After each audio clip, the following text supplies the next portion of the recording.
Hello, everyone. Calm down. Everyone calm down. So I wrote my speech about 5 months ago in an airport bar, and I haven't read it since. And it's safe to say what was written is not well remembered, so I'm as excited as all of you are to hear what I'm about to say. Before I start, I need to comment on what a beautiful ceremony that was. It really was. And what a great time the bowling rehearsal party was last night. So let's all thank everyone that made these past 2 days possible.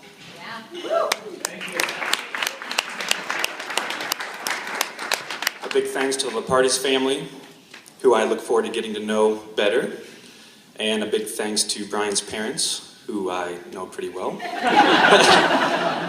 So let's get into this.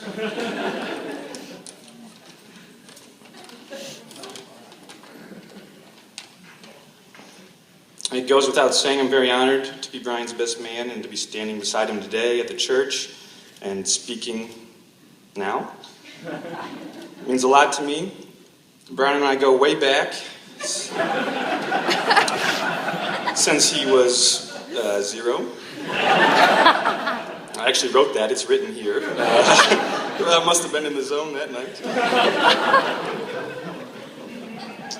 Interesting fact, that ceremony lasted only about half as long as Brian's never-ending first time up on slalom ski.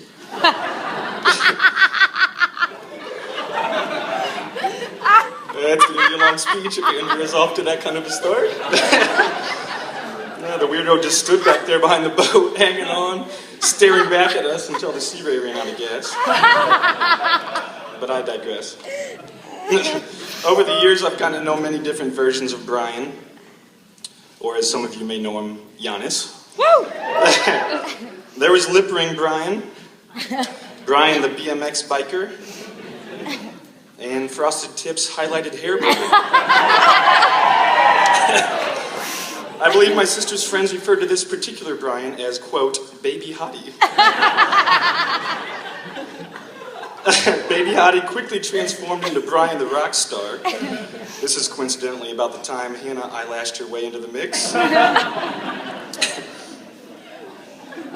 Evolving from there, I kept tabs from afar as we all got to know Brian the recording artist, Brian the dog parent, Brian the homeowner. And here today, we're all witnesses as Brian, the youngest son, my baby brother, becomes Brian the husband. It's funny, I tried thinking up some embarrassing stories of this guy from our childhood, but all the stories that came to mind involving he and I were just embarrassing stories of me. And I'll save those for Brian to tell at my wedding. But whether I was hitting him between the eyes with the blunt end of an aluminum arrow, accident, throwing angry cats with sharp claws at his torso, combo, or ripping out his front braces with the back pocket of my jeans in a freak trampoline accident, Hachu. He somehow always remained the best of sports.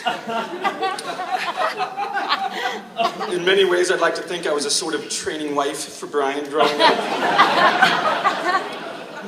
We had to share the same bedroom for many years. I'd get angry when he left the toilet seat up. I would tell him what to do all the time and made damn sure he laughed at all my jokes. Just like all of you should be doing right now. So you're welcome, Hannah. Your new hubby has been groomed for this role since an early age. Groomed, yes, that's clever, Eric. And over the years, I've gotten a front row seat during Brian and Hannah's time together. They were dressed to the nines that day this all got started. Senior prom 2004, right? And they're dialed up again on the day they say their vows. And while it's only just today, It's been made official. It wasn't long from the start that we all thought of you, Hannah, as a member of the family. What stood out to me looking at you both now, how far you've come, is just how easy you've made it look, how effortlessly you've gotten all the pieces to fall into place. And while you've approached challenges head on, whether it be separate colleges, major career choices and changes, home loans, or planning a wedding, you're still those same good time kids, first ones to say yes to a fun idea. It's a special feeling to be able to look at my little brother and see so much to admire. And while he's always been a happy dude, I've never seen him as happy as when he's with you, Hannah. Besides maybe when he was riding Grandma's jet ski. But who can compete with jet skis? Oh. The brother-to-brother rivalry is a curious thing. I was jealous when he cranked that first home run in T-ball. His huge bare head in that oversized helmet. Pattering around the bases like a live bobblehead doll. I clenched my fists when he unwrapped that sweet Rams starter jacket on his 10th Christmas. I contemplated tipping over the boat while I watched him reel in that 5-pound bass. And I questioned my manhood when he got a higher score on the ACTs. I cried myself to sleep when he texted me that he had just bowled at 266. I honestly wept. And I would venture to guess that there are still holes in the basement drywall beneath that yellow house on Madsen Hill Road. Big holes beside the ping pong table, shaped like a Brian silhouette.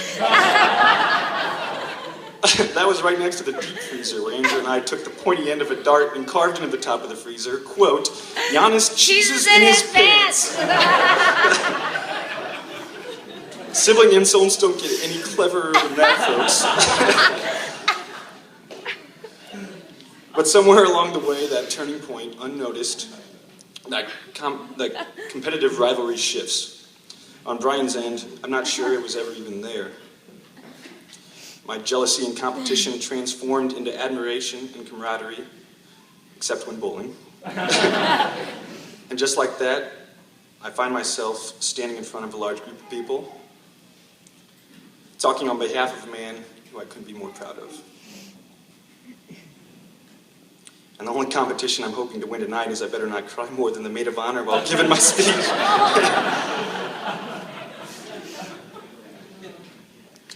Finding someone you want to spend the rest of your life with is one of the more daunting goals we each have.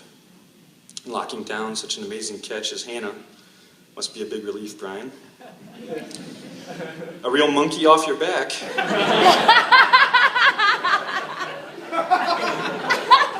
And Brian's a guy who knows more than the next when it comes to monkeys on his back.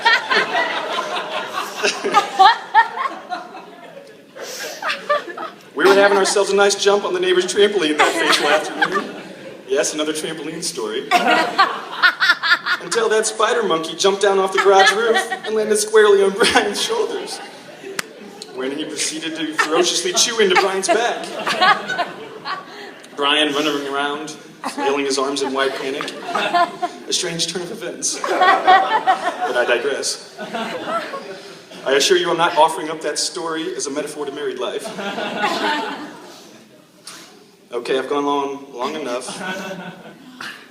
To the bride and groom, I love you both. We're all here together tonight because of you. All these friends, family, staff. So everyone raise your glasses high. If I could have a glass to raise high. Evan now needs a glass to raise high. In honor of you, Brian, and you, Hannah, the newest member of the Bear Den, be sure to talk to Uncle Al after the show. He'll give you your username and password. I say only this. May your marriage be modern enough to survive the times and old-fashioned enough to last forever.